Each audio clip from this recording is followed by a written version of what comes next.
हमेशा मजबूत रखनी चाहिए, क्योंकि शाबाशी हो या धोखा दोनों हमेशा पीछे से मिलता है। हाय गाइस, मेरा नाम है आरजे कार्तिक और आपके लिए एक छोटी सी कहानी। ये कहानी आपको सिखाएगी कि जिंदगी में जब धोखा मिले तो क्या करना चाहिए। बात पुराने जमाने की एक व्यापारी का प्रेम विवाह हुआ। उनकी लव स्टोरी की लोग मिसाल देते थे। वो कपल शानदार कपल के नाम से जाना जाता था। लोग कहते थे कि प्यार हो तो ऐसा हो। हर किसी को उनके एक ट्रेडिशन के बारे में मालूम था।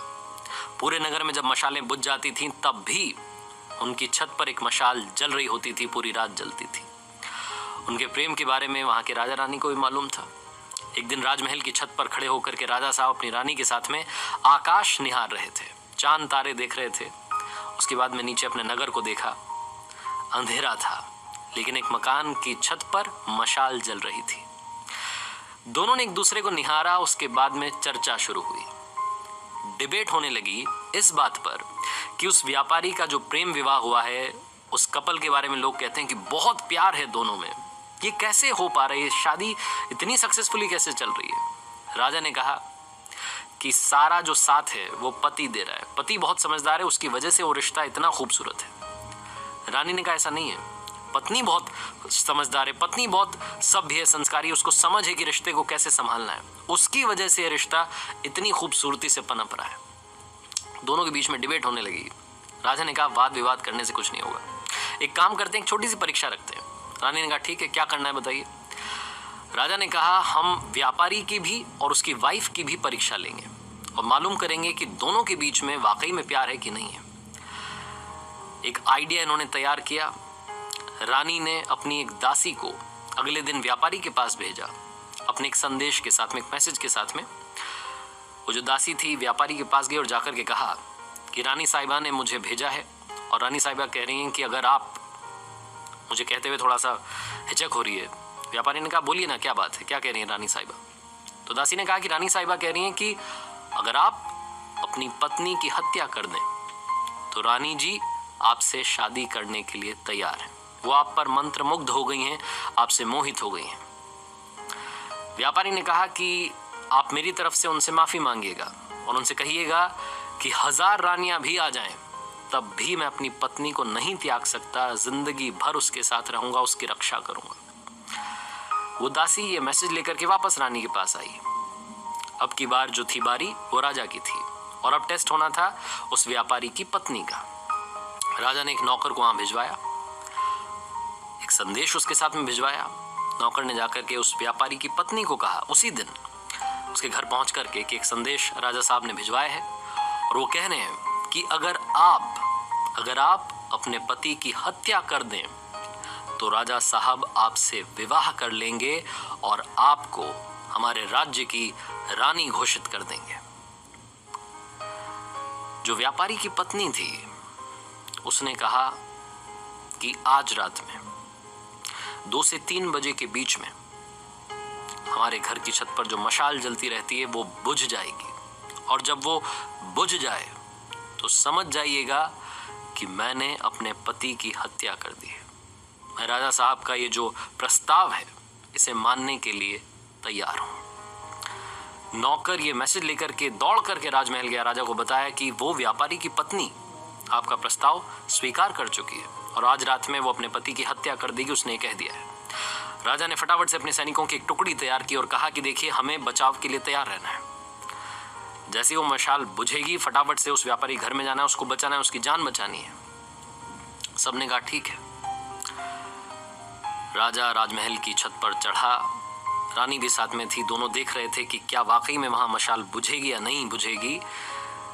चौंकने वाली बात यह थी कि 2 से 3 बजे के बीच में मशाल बुझ गई, क्योंकि व्यापारी जब वापस आया था अपनी दुकान से तो खाना वाना खाने के बाद जब सोने चले गए थे, सारी बातें वैसी ही चल रही थी जैसी चलती थीं। लेकिन इस बीच में उस व्यापारी की पत्नी ने खेल कर दिया था। व्यापारी की पत्नी ने एक फांसी का फंदा तैयार किया था और 2 से 3 बजे के बीच में अपने पति को ही फांसी पर लटका दिया था। जैसे ही वो मशाल बुझी, राजा के सैनिक दौड़ करके उस व्यापारी के घर में गए। व्यापारी की पत्नी को तो गिरफ्तार कर लिया, लेकिन उस व्यापारी की जान को नहीं बचा सके। उस रात राजा को नींद नहीं आई। अगली सुबह उसका दिमाग गर्म था, गुस्से में था, खुद से उसको गुस्सा आ रहा था कि ये क्या हो गया। उसे महिलाओं को देखने का मन नहीं कर रहा था, उसे नारी से नफरत हो गई थी। उसे लग रहा था कि ये क्या धोखेबाजी हुई है, ऐसा नहीं होना चाहिए था। बहुत गुस्से में था। जो उनके राज्य का सबसे बुद्धिमान मंत्री था, जो सबसे बड़ा मंत्री था, उसको बुलाया और कहा कि सुनो, अभी जंगल में जा रहा हूँ शिकार के लिए, वापस आऊंगा शाम में, तब तक हमारे नगर में जितनी महिलाएं हैं सबके गले कटवा दो, सबको फांसी पर लटकवा दो, ये मेरा आदेश है और आपको मानना होगा। राजा को पता नहीं क्या हो गया। राजा घोड़े पर सवार होकर के जंगल की तरफ निकल गया।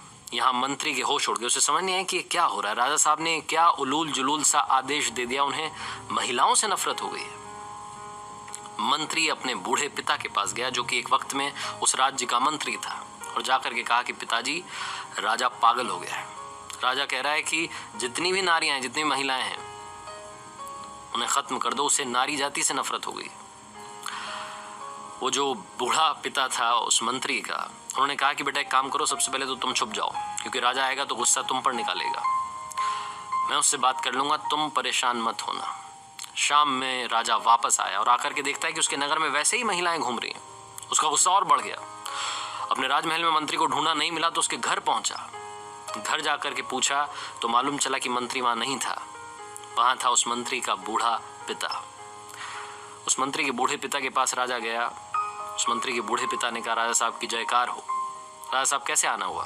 राजा तो गुस्से में भरा हुआ था। उसने बोला कि तुम्हारा बेटा कहाँ गया? उसको मैंने एक आदेश दिया था, उसने माना नहीं। अब मैं उसका गला सबसे पहले कटवाऊंगा, मुझे उससे नफरत हो रही है। मंत्री के बूढ़े पिता ने राजा से कहा कि मुझे मालूम है आप क्यों परेशान हैं।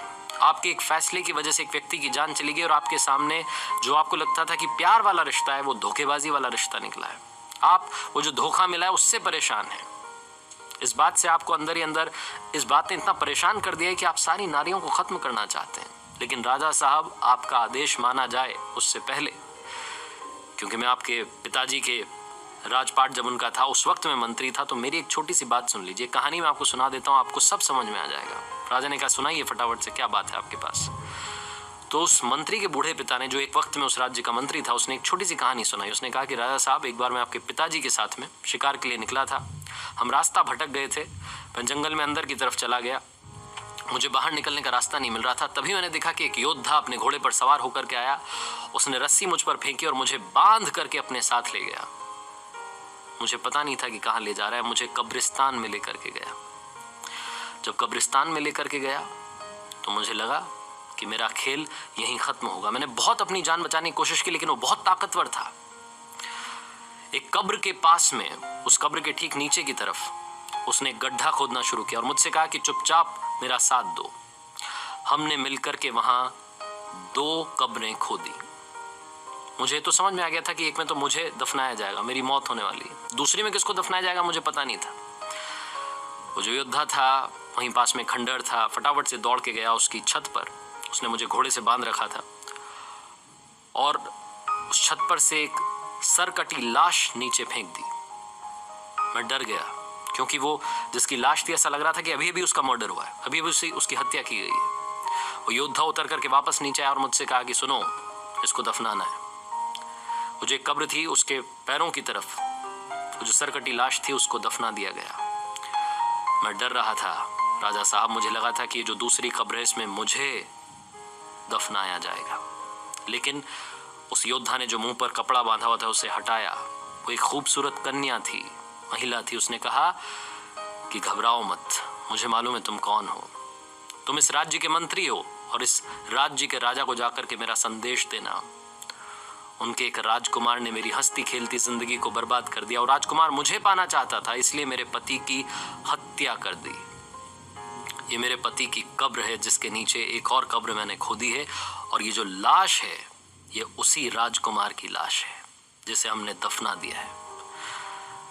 और उसके बाद वो बोलती चली गई कि अब मैं अपना गला काट रही हूं, मैं अपनी जान दे रही हूं, मैं अपने पति के पास वाली कब्र में जिंदगी भर, आजीवन, जब तक नामो निशान रहे हम दोनों का, तब तक के लिए दफन होना चाहती हूँ। ये जिंदगी खत्म करना चाहती हूँ। अगली जिंदगी में भी जहां मिले हम साथ रहें, इसी तमन्ना के साथ में पास में दफन होना चाहती हूँ। मुझे दफन कर दीजिएगा। और ये बोल करके उसने अपना गला काट दिया। राजा साहब, उस दिन मुझे समझ में आया कि सच्चा प्यार क्या होता है। उस महिला ने जो अपनी जिंदगी कुर्बान कर दी अपने पति के लिए, उसने मुझे सिखाया कि सच्चा प्यार क्या होता है। आप इस बात से परेशान हैं कि वो जो व्यापारी है उसकी पत्नी ने उसे धोखा दे दिया। आप इस महिला के बारे में सोचिए जिसने अपने पति के लिए अपनी भी जान दे दी। सिर्फ एक महिला के धोखेबाजी की वजह से आप सारी महिलाओं को कहां फांसी पर लटकाने के लिए चले थे। अपने फैसले को बदलिए। राजा को समझ में आ गया। कहानी बहुत छोटी है लेकिन हम सब के लिए बहुत इंपॉर्टेंट मैसेज लेकर के आई है। हम सब लोग जिनको कभी ना कभी धोखा मिला है, हम अंदर से टूट जाते हैं। हमें लगता है कि ये लड़का, ये लड़की खराब है। सारे लड़के खराब होते हैं, सारी लड़कियां खराब होती हैं किसी एक व्यक्ति की वजह से जिसने आपको धोखा दिया है।